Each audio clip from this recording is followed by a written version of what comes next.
Hello दोस्तों अगर आप एक यूपीएससी आईएएस एस्पिरेंट हैं या आप एसएससी एस्पिरेंट हैं या फिर आप जेके एसएसबी या फिर जेके पीएससी के एस्पिरेंट हैं तो ये वीडियो आपके आने वाले एग्ज़ाम के लिए बहुत ही इंपॉर्टेंट होने वाली है।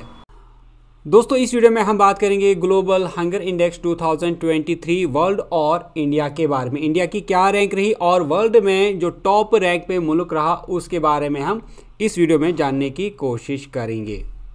दोस्तों सबसे पहले हम जानेंगे इंडिया की क्या रैंक रही और इसका स्कोर क्या रहा। तो दोस्तों जैसा आप यहाँ पर पढ़ पा रहे होंगे, इंडिया की जो रैंक है ग्लोबल हंगर इंडेक्स 2023 में वो 111th रही, यानी 111 की रैंक रही इंडिया की आउट ऑफ 125 कंट्रीज़। कुल मिला के 125 कंट्रीज़ की रैंकिंग निकाली गई और इंडिया इसमें 111 पोजीशन पे रहा। और अगर हम स्कोर की बात करें तो इंडिया का जो स्कोर है वो 28.7 रहा इस इंडेक्स में और इंडिया को सीरियस कैटेगरी में रखा गया है। हालांकि अगर हम यहाँ पर इंडिया के पड़ोसी मुल्कों की बात करें, पाकिस्तान हो, श्रीलंका हो या फिर बांग्लादेश हो, वो सारे इंडिया से आगे हैं इस रैंकिंग में, जो मैं आपको आगे दिखाऊंगा। जैसा हमने पहले ही कहा कि इंडिया को सीरियस वाली कैटेगरी में रखा गया है, तो यहाँ पर आपको ये जानना ज़रूरी होगा कि अगर किसी मुल्क का स्कोर 9.9 से कम है तो उसको लो वाली कैटेगरी में रखा जाता है और अगर किसी मुल्क का स्कोर 10 से लेकर 19.9 है तो उसको मॉडरेट वाली कैटेगरी में रखा जाता है। इसके बाद अगर किसी कंट्री का स्कोर इस इंडेक्स में 20 से लेकर 34.9 के दरमियान में आता है उसको सीरियस वाली कैटेगरी में रखा जाता है, जो कि इंडिया का आप देख रहे हैं 28.7 है, तो इंडिया सीरियस वाली कैटेगरी में आता है। यानी जो फैक्टर्स इस स्कोर को निकालने के लिए इस्तेमाल किए जाते हैं, इंडिकेटर जो इस्तेमाल किए जाते हैं, उन पे ध्यान देने की काफ़ी ज़्यादा ज़रूरत है। जो इंडिकेटर्स हैं वो मैं आपको आगे दिखाऊंगा कि कौन कौन से इंडिकेटर्स पे ये स्कोर निकाला जाता है। और इसी तरह अगर किसी मुल्क का स्कोर 35 से लेकर 49.9 के दरमियान में आता है तो उसको अलार्मिंग कैटेगरी में रखा जाता है और अगर किसी मुल्क का स्कोर मोर देन 50 है इस इंडेक्स में तो उसको एक्सट्रीमली अलार्मिंग कैटेगरी में रखा जाता है। हालांकि अगर हम इंडिया का कंपैरिजन प्रीवियस ईयर से करें, प्रीवियस डेकेड से करें, तो इंडिया ने ओवरऑल इम्प्रूवमेंट ही किया है। तो अगर हम साल 2000 की बात करें, इसमें इंडिया का स्कोर 38.4 रहा था। साल 2008 में इंडिया का स्कोर 35.5 रहा था। साल 2015 में इंडिया का स्कोर 29.2 रहा था और इस साल इंडिया का स्कोर 28.7 है। अब हम बात करेंगे दूसरी इंपॉर्टेंट चीज़, वो है जो इंडिकेटर्स इसमें इस्तेमाल किए जाते हैं वो कौन कौन से हैं जिनके बेसिस पे इस इंडेक्स को या फिर इस स्कोर को निकाला जाता है। तो दोस्तों याद रखें कि इस स्कोर को या फिर इस इंडेक्स में 4 इंडिकेटर्स का इस्तेमाल किया जाता है। पहला है अंडर नरिशमेंट। तो इसमें ये देखा जाता है जिन पे ये स्टडी की गई है, मेनली बच्चे, क्या वो सफिशेंट खाना खाते हैं, यानी जितनी उनकी नीड है क्या उनको उतना खाना मिलता है, या फिर वो अंडर नरिशमेंट है, मतलब उनको उतना खाना नहीं मिलता जो उनके लिए सफिशेंट हो।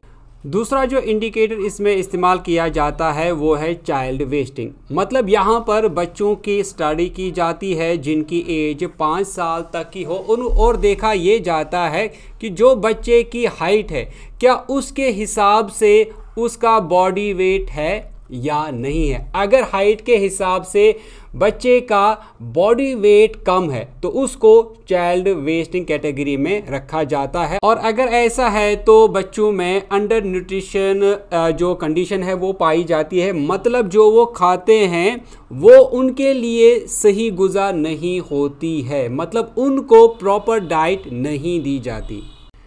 तीसरा जो इंडिकेटर इसमें इस्तेमाल किया जाता है वो है चाइल्ड स्टंटिंग और इसमें देखा जाता है कि जो बच्चे 5 साल तक के हैं, जो उन बच्चों की एज है क्या उस एज के हिसाब से उनकी हाइट है या नहीं, क्या वो एज के हिसाब से ग्रो कर पाते हैं या नहीं। तो अगर ऐसा नहीं है, मतलब जो उनकी एज है उस हिसाब से उनकी हाइट नहीं है, तो ये क्रॉनिक अंडर न्यूट्रिशन में आता है। और जो लास्ट और चौथा इंडिकेटर है वो है चाइल्ड मोर्टेलिटी यानी बच्चों की मौतें। यहाँ पर देखा जाता है कि जो बच्चे 5 साल तक के हैं, कितने बच्चे इस एज तक उनकी मौत हो जाती है।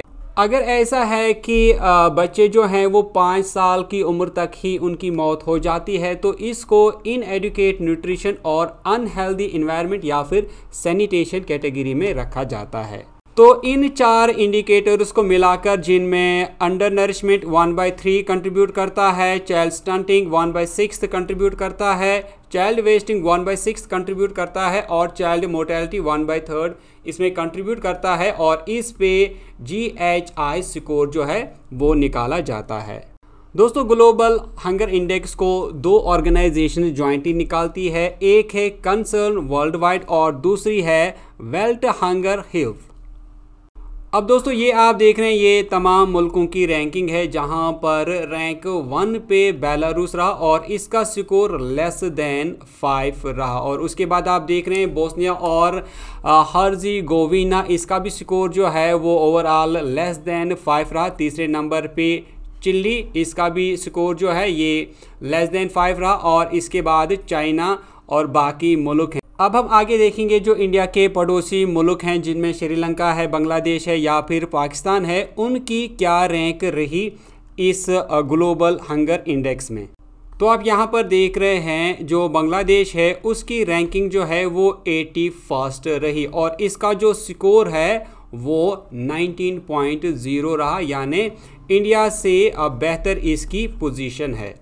पाकिस्तान की अगर हम रैंकिंग की बात करें तो इसकी रैंकिंग रही 102 यानी 102 और इसका जो स्कोर है इस इंडेक्स में वो 26.6 रहा। और लास्ट में अगर हम बात करें श्रीलंका की, तो श्रीलंका इन सभी देशों से आगे है और श्रीलंका का स्कोर जो है वो 60 रहा और इसका स्कोर 13.3 रहा इस रैंकिंग में। हालांकि अगर हम प्रीवियस ईयर की बात करें तो श्रीलंका को फाइनेंशियल क्राइसिस का भी सामना करना पड़ा था। और इनफैक्ट अगर हम नेपाल को देखें तो नेपाल भी इनमें आगे है। नेपाल का जो रैंकिंग है वो 69 रहा और स्कोर 15 रहा। अब हम लास्ट में बात करेंगे बॉटम स्कोर के बारे में। तो 125 कंट्रीज़ को स्टडी किया गया है, रिसर्च किया गया है, इनका डेटा कलेक्ट किया गया है और जो लास्ट में कंट्री रही जिसकी रैंक 125th रही वो था सेंट्रल अफ्रीकन रिपब्लिक और इसका स्कोर 42.3 रहा इस रैंकिंग में। दोस्तों, आपने मुल्कों की रैंकिंग और उनका इंडिविजुअल स्कोर जाना। अगर अब हम ग्लोबल लेवल की बात करें कि ग्लोबल लेवल पे कितना हंगर इंडेक्स है, तो दोस्तों याद रखें जो ग्लोबल हंगर इंडेक्स है वो 18.3 है। ग्लोबल हंगर इंडेक्स 18.3 है और ये मॉडरेट कैटेगरी में आता है।